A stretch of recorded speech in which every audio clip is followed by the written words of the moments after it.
Hello everyone, welcome to the fifth lecture of thermodynamics. In this lecture, we are going to cover these 5 points: state of a system, thermodynamic equilibrium state, thermodynamic process, quasi-static and non-quasi-static process, and reversible irreversible processes. तो सबसे पहले हम देखते हैं कि state of a system. It is the condition of a system as defined by the values of all its properties. ये किसी भी सिस्टम की वो कंडीशन होती है जिसको उसकी प्रॉपर्टीज के द्वारा शो किया जाता है। ये सिस्टम को कंप्लीटली डिस्क्राइब करती हैं। तो स्टेट का मतलब एग्जांपल से आपको समझाते हैं। मान लीजिए कोई सिस्टम है आपका, फर्स्ट एग्जांपल में देखिए। तो इस टाइम पे इसकी स्टेट क्या है इस सिस्टम की? इसका मास 2 kg है, टेम्परेचर 20 डिग्री सेल्सियस है और वॉल्यूम 1.5 मीटर क्यूब है। दैट मीन्स ये प्रॉपर्टीज की वैल्यूज इस सिस्टम की स्टेट को रिप्रेजेंट करती हैं। तो किसी टाइम पे किसी सिस्टम की जो प्रॉपर्टीज की वैल्यू होंगी वो इसका स्टेट होता है। अब मानते हैं कि इसी सिस्टम का स्टेट 2 क्या हो गया है। इस टाइम इसकी स्टेट क्या है? Mass 2 kg, temperature 20 degree Celsius, volume 2.5 metre cube. That means अब इसका स्टेट 2 है। तो स्टेट का मतलब होता है कि जो थर्मोडायनेमिक प्रॉपर्टीज है उनकी वैल्यूज क्या है उस मोमेंट ऑफ टाइम पे, उस टाइम पे उसकी जो वैल्यूज होंगी वो इसका स्टेट होता है। अब कुछ अनयूजुअल भी केसेस होते हैं, जैसे मान लीजिए इलेक्ट्रिक बैटरी का एक केस मैं आपको बताता हूँ। मान लीजिए इलेक्ट्रिक बैटरी आपका सिस्टम है। ये तो एक नॉर्मल फ्लूइड का एग्जाम्पल अभी लिया था हमने। कोई भी फ्लूइड है, मे बी गैस और लिक्विड, तो उसको आप इस टाइप से डिफाइन कर सकते हो। मान लीजिए कोई इलेक्ट्रिक बैटरी है आपकी, suppose you are having a electric battery. तो इलेक्ट्रिक बैटरी के केस में आपको आपको पता होना चाहिए कि चार्ज कितना है, amount of charge. That means amount of charge, ये भी इसकी एक प्रॉपर्टी होगा। इसकी वैल्यू आपको पता होनी चाहिए, तभी इसको डिफाइन कर पाओगे। तो सिस्टम पे डिपेंड करेगा कि कौन सी प्रॉपर्टी उसे डिफाइन कर सकती है। तो नॉर्मल फ्लूइड के केस में प्रेशर, टेम्परेचर एंड वॉल्यूम, आप इनसे किसी भी नॉर्मल फ्लूइड वाले सिस्टम को, उसकी स्टेट को डिफाइन कर सकते हो। बट अगर वो स्पेशल कोई सिस्टम है आपका, जैसे इलेक्ट्रिक बैटरी वाला केस, तो वहाँ पे कुछ अनयूजुअल प्रॉपर्टीज की रिक्वायरमेंट पे आपको होती है, जैसे हमने यहाँ पे देखा amount of charge. Next, thermodynamic equilibrium state. अभी हमने स्टेट को समझा। थर्मोडायनेमिक इक्विलिब्रियम स्टेट का मतलब क्या होता है? कोई भी सिस्टम थर्मोडायनेमिक इक्विलिब्रियम स्टेट में तभी हो सकता है जब वो थर्मल इक्विलिब्रियम में भी हो, मैकेनिकल इक्विलिब्रियम में भी हो और केमिकल इक्विलिब्रियम में भी हो। अभी तीनों को समझते हैं। थर्मल इक्विलिब्रियम का मतलब है कि टेम्परेचर सिस्टम का सेम होना चाहिए सभी पॉइंट्स पे। मान लीजिए कोई आपका सिस्टम है, कोई फ्लूइड है, नॉर्मल फ्लूइड आपका। तो ये थर्मल इक्विलिब्रियम में कब होगा? जब सभी पॉइंट्स पे इसका टेम्परेचर सेम होगा। मान लेते हैं टेम्परेचर इसका 20 डिग्री सेल्सियस है, तो सभी पॉइंट्स पे 20 डिग्री सेल्सियस ही होना चाहिए, तभी हम बोल सकते हैं कि ये थर्मल इक्विलिब्रियम में है system. That means at each and every point the temperature should be equal, तभी इसे थर्मल इक्विलिब्रियम स्टेट में हम बोलेंगे। अब एक एग्जांपल यहाँ पे दिखाते हैं। देखिए इस स्टेट को देखिए, क्या ये थर्मल इक्विलिब्रियम में है? नहीं। यहाँ पर 20 है, यहाँ पर 23, यहाँ पर 30, यहाँ पे 40।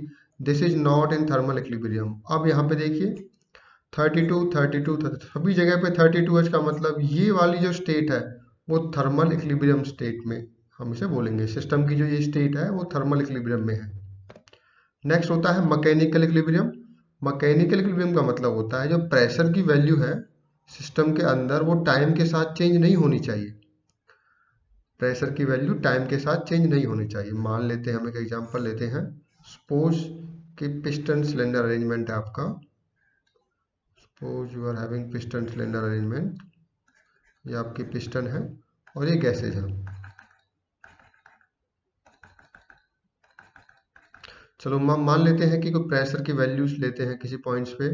Suppose this is A point and this is your B point. A point पे मान लेते हैं प्रेशर आपका 2 बार है। बी पॉइंट पे मान लीजिए प्रेशर आपका 2.5 बार है। अभी मैंने इसको किसी time t equal to 0 second पे चेक किया। अभी हम एक नॉर्मल एग्जांपल ले रहे हैं। मान लीजिए इसी सिस्टम को अगर अब मैं चेक करता हूँ आफ्टर 2 सेकेंड, सेम सिस्टम है, एवरीथिंग इज सेम, टाइम मैंने डिफरेंट लिया है, सेम पॉइंट्स पे चेक करना मुझे ए एंड बी पे। तो अगर वैल्यूज चेंज नहीं होती हैं, यहाँ पर अभी भी 2 बार है और यहाँ पर अभी भी 2.5 बार है और टाइम कितना है 2 second. If the values of the pressure do not change with respect to time, तो उस सिस्टम की स्टेट को हम मैकेनिकल इक्विलिब्रियम स्टेट बोलेंगे। देखिए ध्यान रखिए, प्रेशर की value with in system different हो सकती है। ऐसा हो सकता है कि सभी पॉइंट पे सेम भी हो सकता है, प्रेशर डिफरेंट भी हो सकता है, बट वो टाइम के साथ चेंज नहीं होना चाहिए। यही पॉइंट मैंने यहाँ पे डिस्कस किया है। If there is no change in pressure at any point of system with time, however the pressure may vary within the system, system के अंदर वेरी कर सकता है बट टाइम के साथ वेरी नहीं करना चाहिए। लास्ट होता है केमिकल इक्विलिब्रियम। केमिकल इक्विलिब्रियम का मतलब होता है कोई सिस्टम अगर अपनी कंपोजिशन को चेंज ना करे टाइम के साथ, तो उसे हम केमिकल इक्विलिब्रियम स्टेट में बुलाएंगे। इसका मतलब है कि केमिकल रिएक्शन नहीं होनी चाहिए, दैट मीन्स कि कोई भी पोटेंशियल नहीं होना चाहिए उस सिस्टम में केमिकल रिएक्शन के लिए, केमिकल पोटेंशियल जीरो होना चाहिए। Next process. देखिए स्टेट जब चेंज होता है तो प्रोसेस बनती है। मान लीजिए कुछ स्टेट चेंज हुई और कुछ सक्सेशन ऑफ द स्टेट से एक प्रोसेस बन गई आपकी। Suppose this is of process 1 से 2। तो प्रोसेस का सिंपली मीनिंग होता है जब भी कोई भी सिस्टम की स्टेट वन इक्विलिब्रियम स्टेट से अनदर इक्विलिब्रियम स्टेट पे पहुंचती है तो हम उसे बुलाते हैं कि थर्मोडायनेमिक प्रोसेस हुई है। तो प्रोसेस कब होगी? जब स्टेट चेंज होगा। अब प्रोसेस पाथ क्या होगा? जिस पाथ से वो चेंज हुए हैं। अब देखिए इस पॉइंट से इस पॉइंट पे आपको पहुंचना है, तो पाथ ये भी हो सकता है, पाथ ये भी हो सकता है, तो वो डिपेंड करेगा। तो पाथ का नॉर्मल मीनिंग होता है कि उस इनिशियल स्टेट से फाइनल स्टेट तक पहुंचने में कौन सी पाथ आपने, कौन सा रास्ता आपने लिया, उसी को पाथ ऑफ द प्रोसेस बुलाते हैं। अब मान लीजिए दो प्रॉपर्टी है, मैं प्रेशर वॉल्यूम की एग्जांपल लेते हैं, और यहाँ पे स्टेट 1 से स्टेट 2 की तरफ कोई सिस्टम गया तो इसका मतलब प्रोसेस हुई, और जहां से ये गया उसी को पाथ ऑफ द प्रोसेस बुलाते हैं हम। ठीक है, देखो स्टेट चेंज हो रहा है 1 से 2, इसका मतलब प्रोसेस है, प्रोसेस का जो पाथ है उसी को प्रोसेस पाथ बुलाते हैं। Next quasi static process. Quasi static process, देखो नाम से ही आपको आइडिया लग गया होगा, स्टैटिक जो बहुत ही स्लो होती है, क्वासी स्टैटिक प्रोसेस।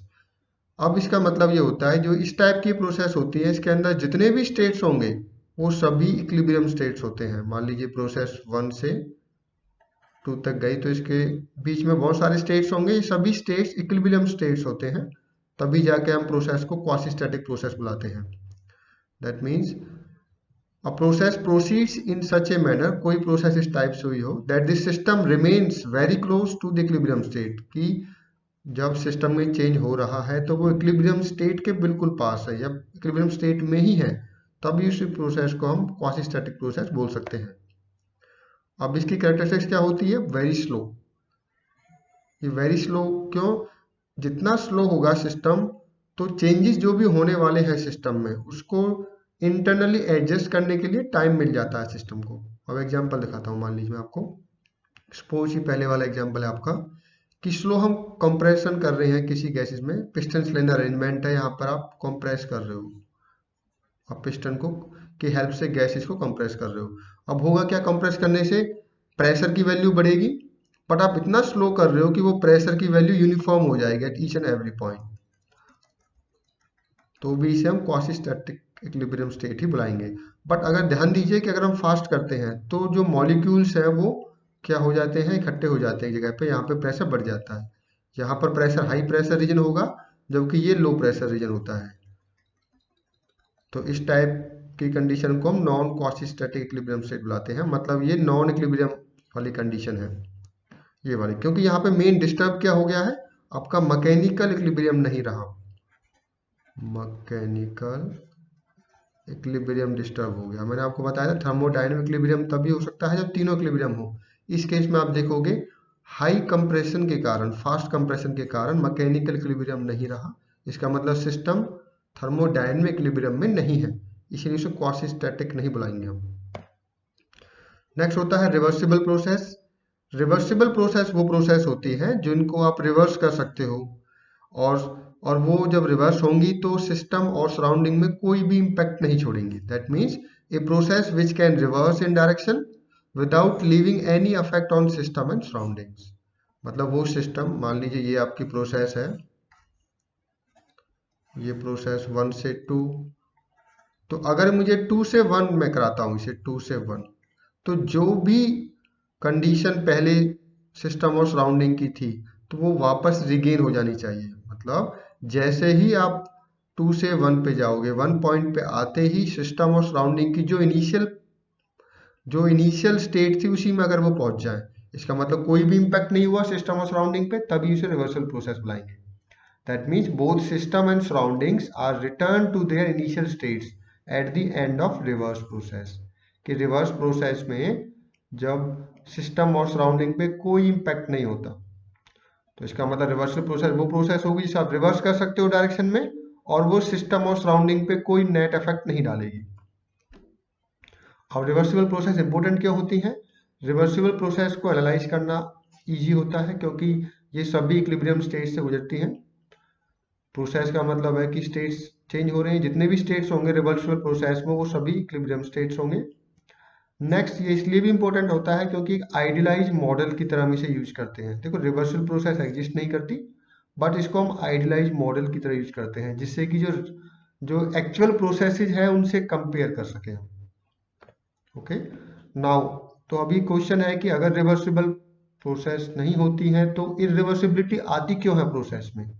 तो अगर फ्रिक्शन है तो भी रिवर्सिबिलिटी आती है, फ्री एक्सपेंशन के कारण भी आती है, अगर दो फ्लूइड्स को मिक्स करते हैं तो भी रिवर्सिबिलिटी आती है, हीट ट्रांसफर अगर हो रहा है फाइनाइट टेम्परेचर डिफरेंस से तो भी रिवर्सिबिलिटी क्रिएट होती है, इलेक्ट्रिकल रेजिस्टेंस के कारण भी इरिवर्सिबिलिटी आती है, इनइलास्टिक डिफॉर्मेशन ऑफ सॉलिड्स होता है तो भी रिवर्सिबिलिटी आती है, और केमिकल रिएक्शंस होता है।